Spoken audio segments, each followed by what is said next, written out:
It is Tuesday, April 2nd, 2024. This is another edition of Football Today. You know those two dudes from the Talking Giants world, Penix and Skinner. I am Rose signing in for duty. Producer Mikey is along for the ride as well. Gentlemen, it's good to see you. I missed you last week. I was all ready, and then the internet took a big old dump in Los Angeles. There was like a 10-mile radius where it was out. So if y'all think I was pissed, there were a lot of pissed off people out here in Southern California. Just want to let you know. Well, Rose, how are you doing? I recorded a podcast in a hurricane one time without the power. So this is true. But I've made excuses for other things, so we'll let it slide. Well, it's not an excuse. Technically, it was not working, so I couldn't figure it out. You know me. I mean, half the time my microphone takes 10 minutes to warm up. You know, all sorts of stuff. But I appreciate you guys. We're just giving you a hard time. I know. You joke with the ones you love. I get it. But guys, we're getting closer to that draft day. It's going to be T-minus 3 weeks by the end. Happy draft month. Yes, officially happy draft month. We've been spending a whole lot of time on J.J. McCarthy, which I get. He's moving up the draft boards. There's some people who think he could the top 3, whatever. Talk about the reported romance between Michael Penix and the Las Vegas Raiders. Raiders currently stand at 13 on the draft board. Bobby, should they move up to secure Washington Southpaw or not? So first, I want to plug Talking Giants because our quarterback draft episode just went out today. So you guys, people, if they really want to get our thoughts on all the top 6 quarterbacks, it's out there. No, absolutely not. Michael Penix should not go in the first round of the NFL draft. He's not a franchise quarterback. I know that the Raiders are desperate. But getting Michael Penix at his age, with his injury history, with his inability to create, he's just not. If he's a first round pick, he's an end of the first round pick, and the Raiders' desperation shouldn't force them to make a bad pick.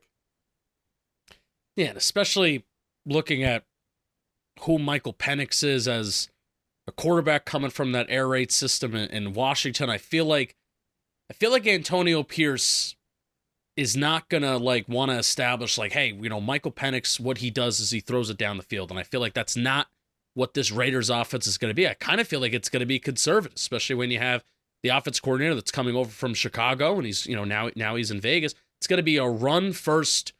It's going to be a run first offense, and probably relying on some play action too. So, and that's not really what Penix did, and he's older and 2 ACL injuries. No, I don't think the Raiders should kind of start their kind of new regime and new way of going about things with trading up or landing Michael Penix. Okay, so you guys are comfortable with Gardner Minshew and O'Connell running the joint, huh? Sounds awesome, because if I'm a Raiders it's the Raiders QB situation exactly. again. Michael Penix isn't good. That's my opinion is Michael Penix is not going to be a franchise QB, and you're going to waste a top half of the first round pick. What are you so reluctant about? To me, I understand the ACLs. I suppose if the injury history scares you, that part I totally get. Did you think that he didn't throw a good football? He does throw a good football. I think he reads defenses pretty well. He has no creation to his game. Anytime the pocket collapses, so does Michael Penix's ability to run a successful offense. I mean, you saw it in that Michigan game. That's the closest thing he'll see to an NFL defense in college, and he crumbled in that moment. And also, when you get to the NFL, you're just not going to be throwing the ball deep 21% of the time, and that's what he did at Wall. It's just not going to. That's not going to translate. And I just don't think he's going to be this really good quarterback. Do I think he could be? Think he'll be better than Gardner Minshew? Yeah, most likely. But they're the 13th pick, correct? You're passing on a possibly really good player for someone who I think has a pretty low ceiling in the NFL. Yeah. Here's what I don't get. The Raiders have now gone. I mean, Derek Carr was a good, solid quarterback, and they picked him in the second round. So if they come back around in the middle of the second and Michael Penix is there, then everybody's going to be like, that is a great pick because of the value. Okay, maybe you're not sold. At least I like listening to you because at least you're going to be consistent here in your thought process. If a quarterback gets taken in the second round, they still want him to be a franchise quarterback. Nobody can get me off of that one. I mean, really, if you draft a guy in the second round, then you're like, that dude at some point is going to be our team's dude. We don't take a quarterback to be a backup in the second round. Wouldn't you agree with that, Bobby? Yeah, I agree 100%, right? And but I'm in like the philosophy of, if you think that guy's your franchise quarterback, you don't pass him up in the first round. Now, I understand in the second round, you're passing up on presumably a lesser player for Penix, but I did it for a mailbag show a couple weeks ago. I didn't count last year because it's a brand new class. I went from 2017 to 2022 NFL drafts. One day 2 pick hit. That's Jalen Hurts. And then on day 3, I said 4 hit, and even then that's debatable. The 4 were Brock Purdy, Sam Howell, Gardner Minshew, and Josh Dobbs. And again, you can argue that those aren't hits, but I'd say they're a decent return for the draft pick that they were drafted with. Here's where I think like the Raiders could fall in love with Michael Penix, right? Because NFL teams, they're stubborn to their process, right? And if they fall in love with the guy, and they have access to so much more data and information than we do just sitting here, right? And the data information is actually getting to, as Dave Gettleman once said, get your hands on a guy, right? So we talked to Michael Penix in the Senior Bowl, and even just sitting with him for 10 minutes, I was charmed by him. I was even a little charmed by him a little bit because he's an impressive dude to talk to. And I left that interaction, and even leaving the Senior Bowl saying what he did on the field, I left that saying, you know what? I could see an NFL team falling in love with what he's about and how he's going to go about his process and how he works and how he's responded to adversity in his college career and stuff like that, which I think NFL teams will value that, how you respond to adversity. So I guess if there is, it takes one team, right, Chris? It takes one team to talk to you, fall in love with you. If you have a 30 visit, if you have a private, if you talk to him at the combine, if you talk to him at the Senior Bowl, like they do, and there's not that structure at the Senior Bowl of how long you can kind of talk to guys. Takes one team to kind of buy in, and if that's the Raiders, Michael Penix could be it. But I more or less line in with Bobby, being like, I just don't think I want my quarterback to be great. And if I don't view you're going to be great in the NFL, then I'm hesitant to fully invest. I also think Bo Nix is better too. You think Bo Nix is a better football player? That I will disagree with. Not by a ton, but I say it again. Would you be okay if the Raiders took him at 13? No. Basically, so I think we could do we should do a mock draft episode in the next week, and that way we can just get our takes out on all these guys. I view the Caleb Williams, Drake May as like those guys are going to be really good. I view Jaden Daniels as he's worth a shot, but there's a good chance he busts. JJ McCarthy, I think, is someone who will be a solid NFL player, but I don't love him for the Giants at 6. And then Michael Penix and Bo Nix are guys I really wouldn't want to draft. Okay, so I understand that the Raiders, like for Raiders fans, this should only be for Raiders fans, not for the Raiders organization, that you've been snake bit on your first round quarterbacks, right? We've talked about this before. They in the modern era, so since the late 60s, the advent of the new modern draft, they've only selected a quarterback 3 times in the first round. Mark Wilson, 1980, Todd Marinovich, I think it was 91, and then Jamarcus Russell was the first overall pick in 07. So none of them anywhere close to a franchise quarterback. None of them. So I understand if you're a fan, particularly in your 40s or 50s, you're like, I can't do it again. I cannot do it again. But what is the philosophy then? If you're not going to take a shot, there are some people that say you should take a quarterback every year in the first round until you get it right. I disagree with those people very strongly. Your philosophy has to be don't pass up on really good players for average players at a more important So position. how are you supposed to get that quarterback in there then? I mean, if let's assume that the Raiders take I mean, how did it happen for all of the teams that have great quarterbacks? Justin Herbert, he was there at 6. They had the 6th overall pick. They got him. With the Kansas City Chiefs, they traded up and got a guy in Patrick Mahomes. With the Buffalo Bills, they traded up and got a guy in Josh Allen. With the Cincinnati Bengals, they had the 1st overall pick in Joe Burrow. With the Jags, they had, 1st overall pick. The Texans, 2nd overall. It's unfortunate. Like, we're in the same situation with Giants right now. Like, I don't want J.J. McCarthy to the Giants, but I want a quarterback, and it hurts me that we're not coming out of this draft with a quarterback. But I just, you're saying that the 49ers are better off with trading all that to draft Trey Lance than just using those picks on other players. No, but I understood the philosophy. Me too. I understand I get the philosophy behind it. I just don't agree with it for those 2 players, Bo Nix and Michael Penix. I don't know, man. I mean, at some point you've got to take a shot, because then let's say with Gardner Minshew they end up 8-9 and they're back in the middle of the 1st round again next year. We're having it's possible we're having the same exact discussion. It's just the name has changed from Michael Penix to player X. Isn't that possible, Penix?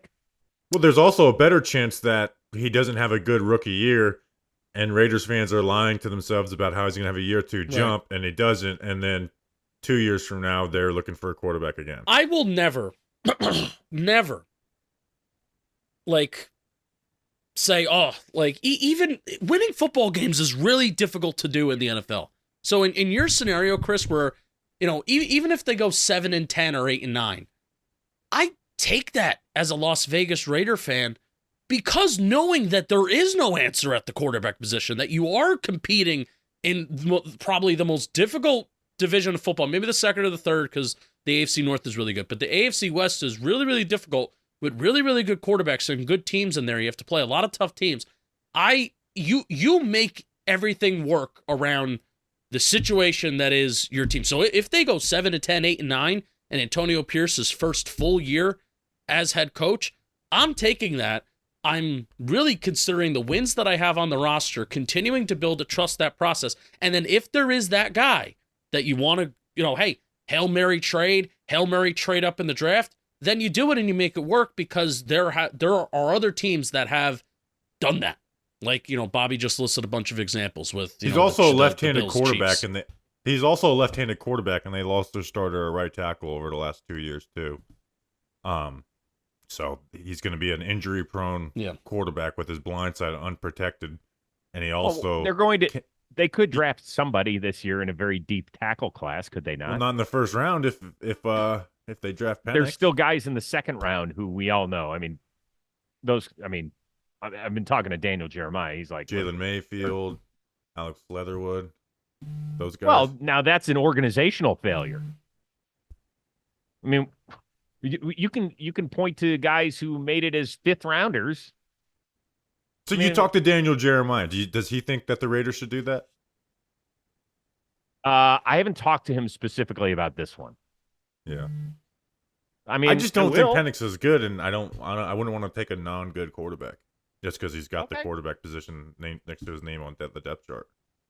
And by the way, the whole age thing, I know that Justin, you mentioned that. Like, who cares if a guy's 24? Guys play that's an old philosophy. Like, I think it's also not here's just about here's why age. I care about it. Not because he's old, right? It's because he only can win in the pocket, and he does a great job of processing the field and throwing against leverage, but it's like, okay, but is that because he's been in college for so long and he's playing against college defenses? And that's where I care about. Like Jaden Daniels, his age, sure, it comes in a little to account, but he's not stopping. He's also really freaking good. Drafting Jaden Daniels. And for me, what it is, Chris, especially when you look at the age, where it's like, I will excuse a little bit more of Jaden Daniels' age, because I think his skill set can transfer over to the pros better versus Michael Penix. Whereas I look at the age of being in college for a long time and all those injuries and kind of not being able to move as well, as all right, well, if you're 22 or you're 21, you have, more time to develop, and there's more time to grow, as a man, and especially as a football player, versus you're getting to 24, 25. How much growing are you going to make? Any drastic changes for you as a football player?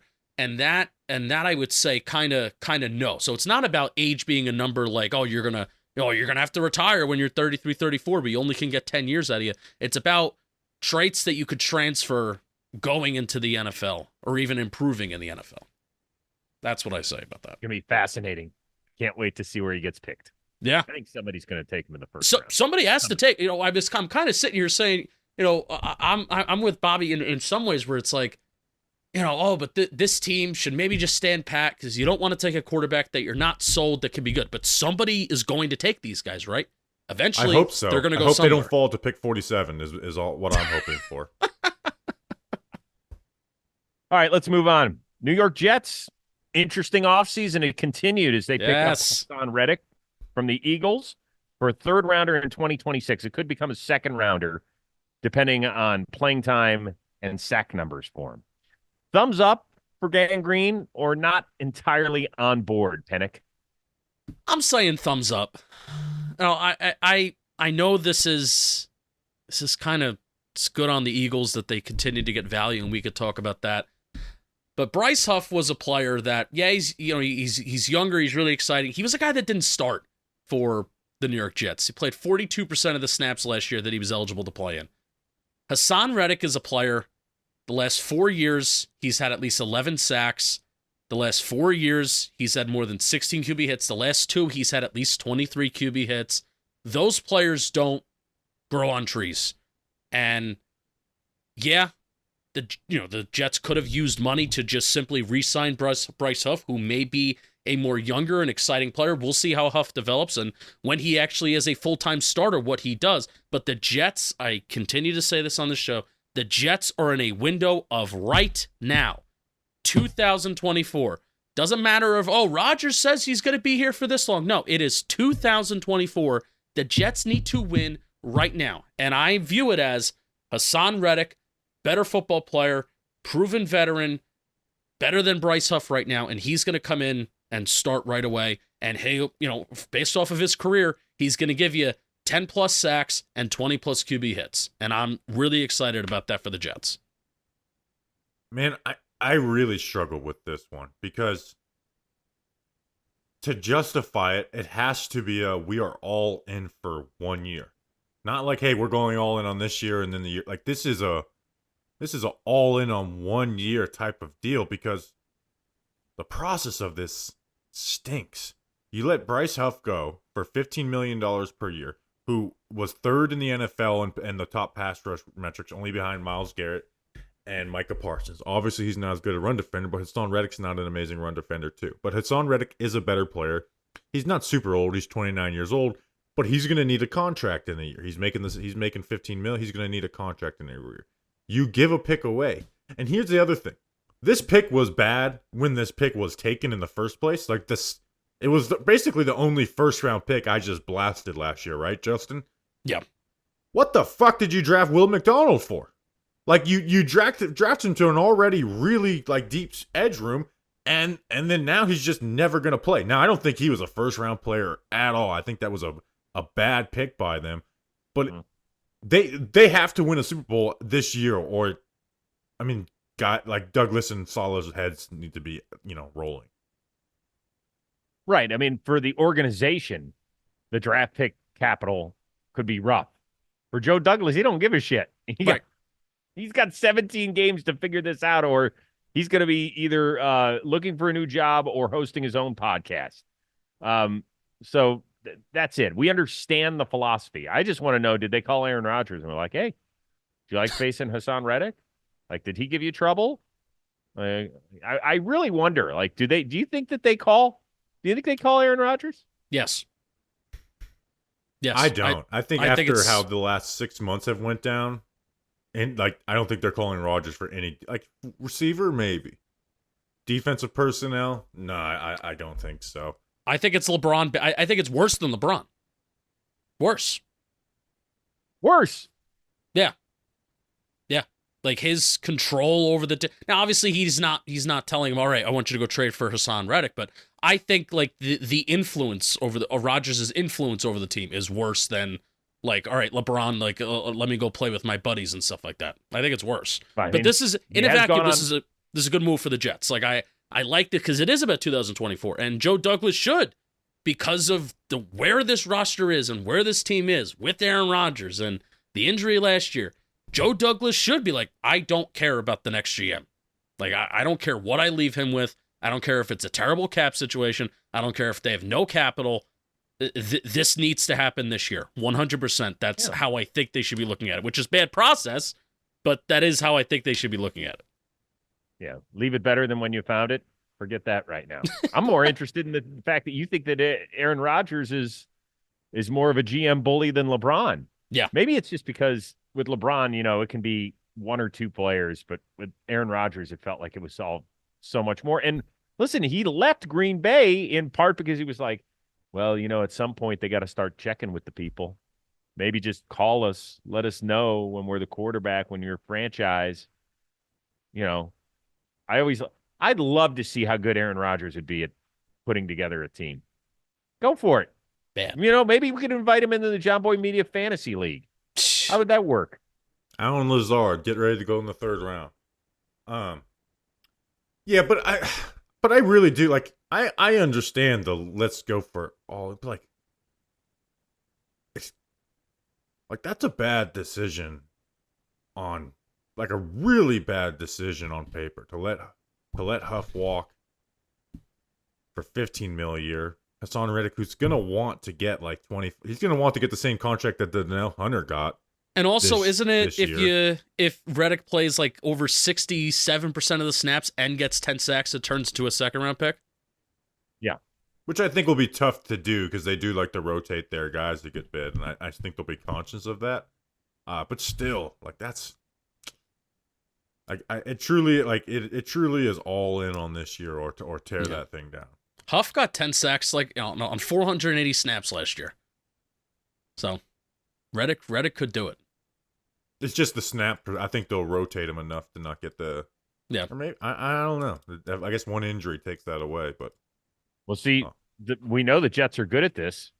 They made it so that Aaron Rodgers wouldn't cost him a first rounder last year. Got injured on that first series. See how good they are at this stuff? Chestnut checkers. Did you see speaking of LeBron, did you see the clip of him with JJ Redick?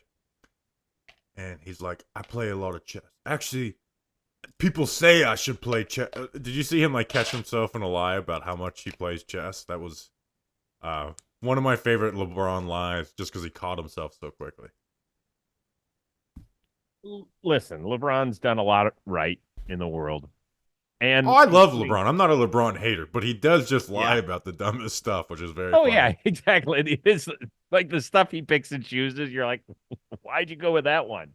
I think what really got it rolling, didn't he say like that on the day that Kobe scored 81, my birthday, by the way, he's like, I knew he was going for 80 or 70 that night. Like, bullshit, dude. You were not watching Lakers Raptors on January 22nd. Predicting Kobe to go for 70. So that happened. Jalen Rose used to come on Best Damn an awful lot. Like he was a correspondent every 2 weeks or so when he was with the Raptors at that time. And of course, he was one of the guys that got toasted for 81. Yeah. And then like a week later, LeBron got him for like 58 or something. And he came on the show. I was like, dude, way to improve. That was awesome. You held LeBron to 58. Aren't you proud? I like Jalen. He's pretty funny. He's very funny. All right. So there's news that there might be a relationship rekindled in Dallas between Zeke Elliott and the Dallas Cowboys. Oh, making moves. Does that do anything for you, Bobby? I think it would be fun. Like it would obviously be on a minimum contract. I know Zeke's stats weren't great last year, but the Patriots didn't put him in the best situation.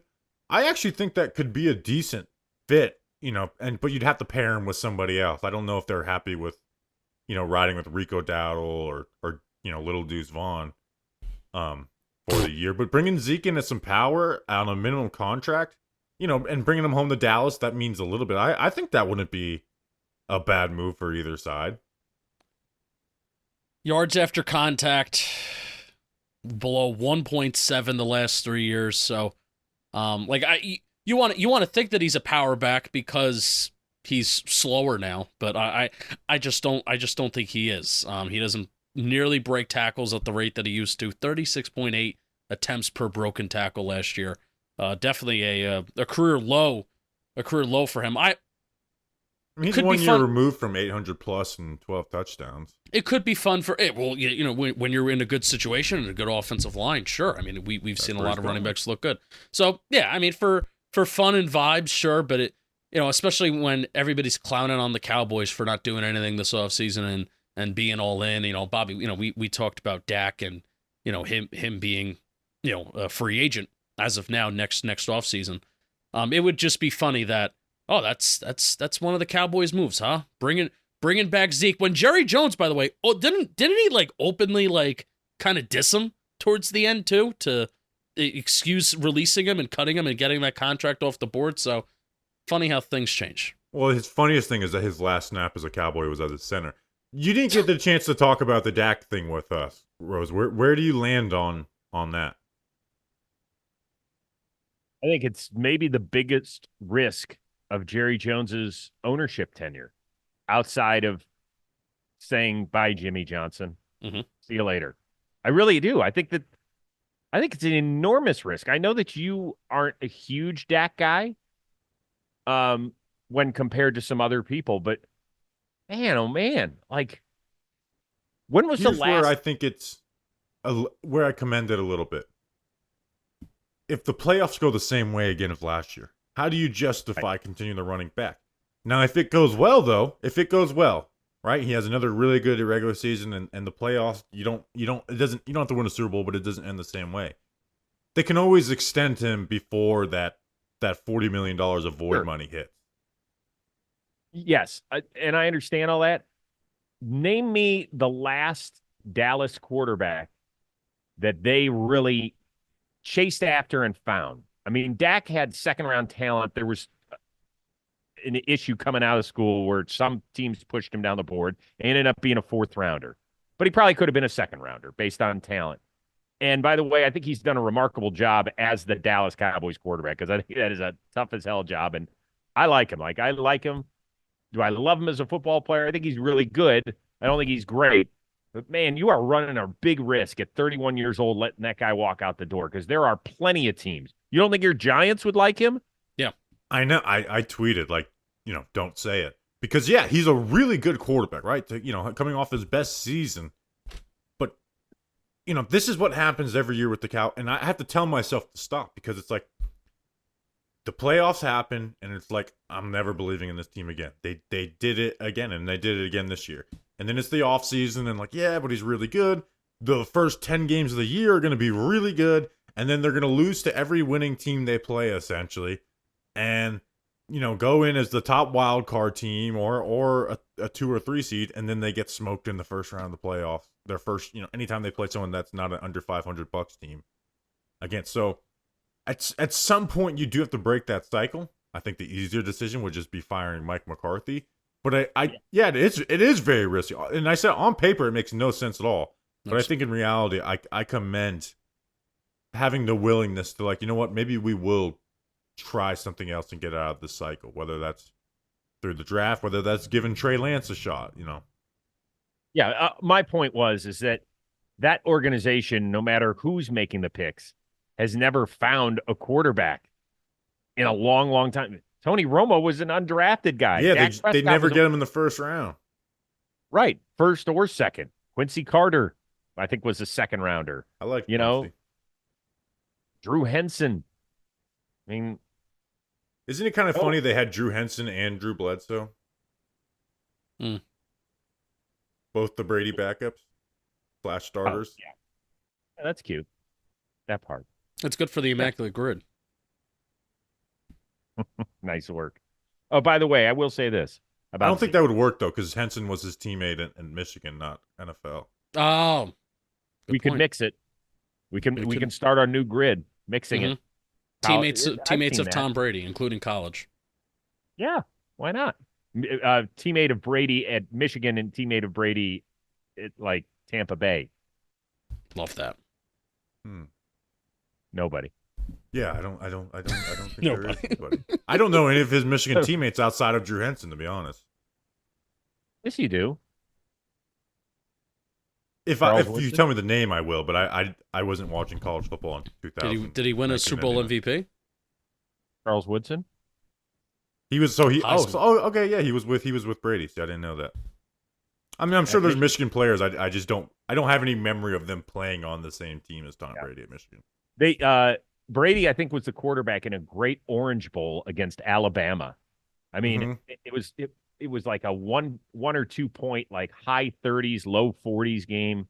Yeah, that's in the Brady 6 documentary. Yeah, it was a great game. Really fun. I think Sean Alexander was the running back for Alabama back then in that one. All right, you guys didn't do this segment when I wasn't here. Maybe it was to honor me, or you just didn't want to, or you hated it. Whatever. Well, we went 45 minutes, and those are kind of your prompts, so we wanted to leave them to do them with you.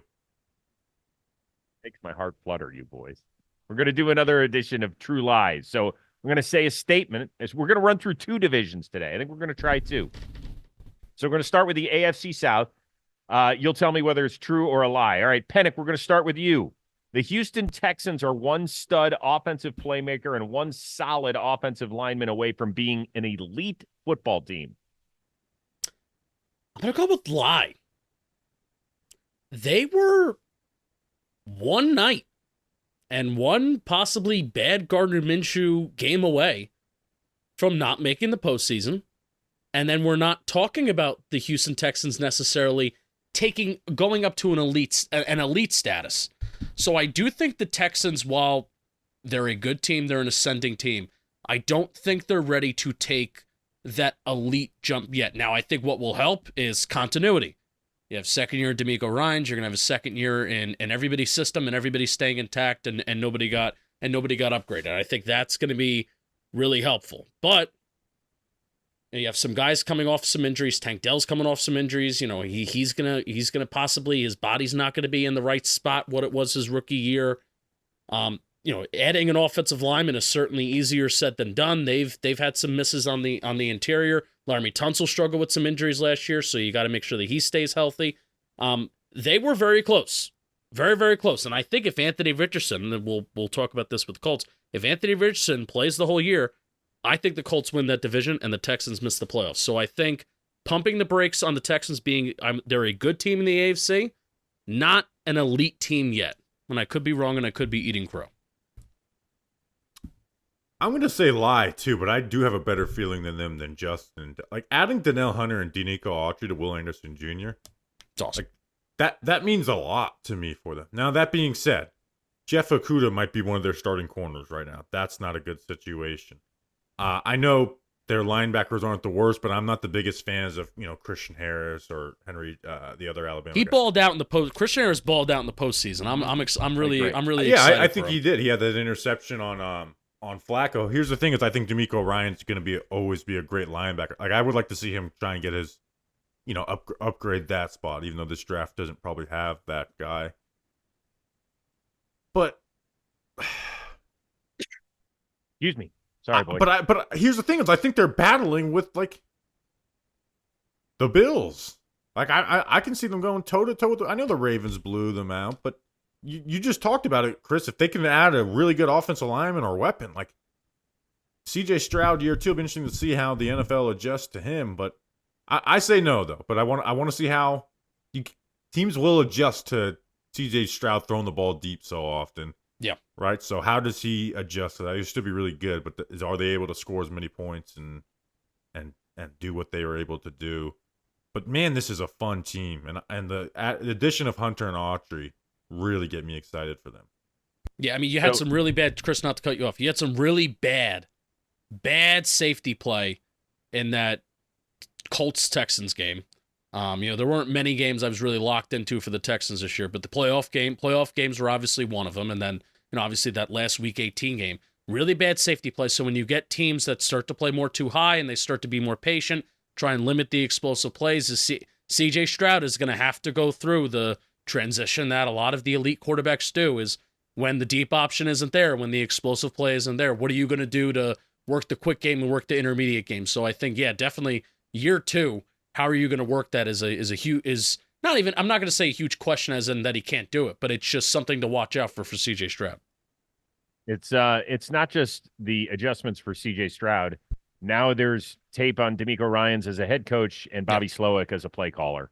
I would say no on the elite. It's a lie, but they are really fun. I agree with you, Bobby, on that one. And even the O-line, like they were as injured as can be last year, right? So their offensive line can't be nearly as injured as it was last year. And they could possibly add some up there too. And Stroud is just really good at manipulating the pocket. Like it was unbelievable. I couldn't believe it. Couldn't believe it. After that was the big knock on him coming out of Ohio State. He can't move, can't extend plays, can't do that. And not only could he do it at the NFL level, but he is already one of the best at doing it in the NFL with that offensive line that was really decimated and missing, left tackle, which is the second most important position in football and one of the best left tackles. You have teams that lose their left tackle, cough, cough, my team, that they're dead. The offense is dead. So awesome CJ Stroud. We know this. Okay. Jags went from division champ in 22 to out of the playoffs in 23. Some questions started to creep around their quarterback for the first time. True or a lie, Penix, about Trevor Lawrence, that he is the second best quarterback in this division and might be the third best after 2024? I'm going to say that he's the second best. It's I don't think he's going to go down to the third best. We've talked about this. You think CJ Stroud's better than Trevor Lawrence right now? Yes. He doesn't turn it over. He does not turn it over, and that has been a bugaboo for Lawrence. Yeah. I've never seen a quarterback his rookie year. If you had never watched football before and said, "Wait, how old do you think CJ Stroud is?" You'd be like, "Oh, he's 30-something." The way he plays the game, he just didn't force things. It's a big deal, don't you think? No, I do, but man. So here's the thing: is I love Trevor Lawrence. I think he's not far away from getting into that elite stratosphere, and same with CJ Stroud. So I don't have any problem with picking Stroud over him. I probably would still go Lawrence. But man, I feel like the Jags are in trouble. They lost Calvin Ridley. Like who are they going to trot out there? I don't like what they. I just don't think. I think Trevor Lawrence has kind of held them above water. And well, it's basically this. It's kind of like a similar cast of crew that you had in 2022, and that's when they had a better, better year in 2022 than 2023, where without Calvin Ridley, you had just, I called it like almost like a mid-off at wide receiver, where you had Kirk and Zay Jones and all those guys, and now you're just adding Gabe Davis to that mix. So yeah, it's just and then on defense, I still need to. Sorry, go ahead. I need to wait until post-draft. I am just curious to see how these teams end up stacking their wide receivers. I think there's a lot of teams that are kind of waiting on all that, but we'll see. I would say it's a lie. He's not going to be the third best quarterback. I don't think there's any chance Richardson is better than Trevor Lawrence after this year. No, I don't think so either. Indianapolis is, speaking of, getting Anthony Richardson back from shoulder surgery. True or a lie, Bobby, that the Colts haven't done enough this offseason to close the gap at all on the Texans? It's hard to say because they were right there. Like Justin said with the Texans question, like they're a bad Gardner Minshew game away from being there. I have an answer. So I'm gonna say lie. I think the gap is close. And if Anthony Richardson can be solid with that coaching staff, like I think Shane Steichen's has been a great coach for them. I'd say the gap is pretty close if Anthony Richardson develops into even like a little bit of what they wanted out of him. Yeah, I'm also going to say lie, and I'm passionate about our Indianapolis Colts, and talking a little bit with Dalton Feely too, JM Football's resident Colts fan. Oh, he's got you pumped, huh? What the Colts have done this offseason is something that we want every single football team that we root for to do. Okay, yeah, they haven't signed a lot of free agents and stuff like that, but they've shelled out money, and it's good money on extending their own. And every contract that they've extended these guys has been like, they're like responsible signings. It's not like, oh, this guy's necessarily a superstar. Obviously, Pittman gets the big contract. They have the interior defensive lineman that gets the big contract too. So it's linebackers in there, some guys in the secondary. Like, I'm jealous. Like, I want my football team to also be extending guys in-house that are coming off their contracts, rookie contracts, whatever, to extend them in-house, and then they stay there for a responsible, kind of like a responsible price and not overpaying on the open market. So that's what the Colts have done, and they have a foundation of guys that they feel like they can do that with. And now, hey, let's continue to build through the draft. We have a good GM. Let's continue to draft well, and then if they get to a point where they feel like they can maybe make a splash in free agency, then they'll do it. They still have that huge rookie window with Anthony Richardson. Should have done that with Bobby Okereke. I'm just very happy Bobby Okereke is a Rose, reading these questions about the AFC South, did it do the same thing for you guys that like this division went from like the worst division to Oh yeah. like you can make arguments for all of these teams to at least be pretty good. Yeah, I mean, and at the very least watchable. I mean, that's the thing is that we know that teams are going to go ebbs and flows in terms of wins and losses. You know, not every team can go from 5 wins to 11 wins. That's not going to happen. But we went from before last year's draft to who the hell's going to quarterback against Trevor Lawrence in this division to, hey, all of a sudden there's like the AFC South doesn't suck. And that's good. That is good for the league. You have three second-year quarterbacks. 2 of them for top 5 picks. One that was viewed as a first rounder, one second rounder, and then I don't know, Trevor fucking Lawrence. Like it's quickly become a pretty interesting division. Okay. Speaking of the Titans, new coach in Brian Callahan. True or a lie, Penix? If Will Levis takes a major, and I do mean major in capital MAJOR, step forward, this roster is good enough to compete for a playoff berth. I'm a no. The roster needs too much work. No, it's a lie. Good enough to make a no. We've talked about the line. We've talked about how this roster just needs a lot of work, and they have not invested in the right spots, and some of their investments it just hasn't worked for them. So I almost don't think Will Levis can take that major step, because I do think everything else around him is not going to be that great. Well, it's true, because it's a loaded question. If Will Levis makes a major step, that means the offense has been really good and they'll make the playoffs. The question is, does Will Levis make that? But I don't view them as bleak as Justin does, because they're going to get offensive linemen in the first round. So then you have 2 first-rounders back-to-back in Skoronski. Lloyd Cushenberry, he's a solid center for them. I agree the other side of the offensive line is a question mark. But they've got enough wide receiver talent to make it work, and that offensive line I think will overperform our expectations because of the addition of Bill Callahan anyways. So it's a loaded question, but I don't think it's like a huge leap to think that Will Levis doesn't look solid this next season. Yep. I am going to say true. I like what they've done this offseason. Now, I don't know, once again, it is the great question of all questions is, what is Will Levis? Is he a Brady Quinn body type with weird eating habits, or is he a legit quarterback at this level? Like, there were times where I watched him last year. I was like, okay, maybe I'm in. Maybe I'm on board. And then there were times where I was like, oh, now I understand. Now I get it. Now it was all making sense. So I do think that and plus I like Brian Callahan. I'm excited to see him run an entire show. Yeah, everyone shits on these coaches that like oh, what's his resume? And every year those guys end up like doing pretty well. You know, like, right. How'd you hire Zach Taylor? How'd you hire Matt LaFleur? How'd you hire, Kevin O'Connell? And they always end up doing pretty damn well. Yeah. I mean, I think they'll be all right. I don't know, guys. Do we want to save the AFC North, or do we want to run through it? Let's save it. I got family in town, and I've been delaying visiting listen, them. that's my fault. Just so that for everybody to come and coast is clear here, I screwed this up today because I got caught in traffic. So I was planning on being done at 8, so we're only delayed by 10 minutes. So you're good there. But all right, tell your family not to hate me, okay, please.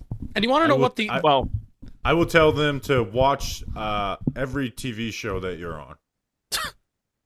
How do you feel about the Mets? Because they're Mets fans, and we're my parent. I'm a Yankees fan, and we make fun of them a lot. Well, if we want to know what we think about the Mets, just have them tune in to Monday's edition of Baseball Today. Because I was trying to set you up. Yeah, there you go. Little cross promotion. All right, listen, we're back at it again at the end of the week. We appreciate everybody tuning in. When we get to our next episode, we're going to be T-minus less than 3 weeks away from draft day. Yeah, we got to do a mock draft. Yep, I'm in. Let's look for it. I think next week is a good idea for that one. Yeah, beginning of the week. That's when you get the views. Man.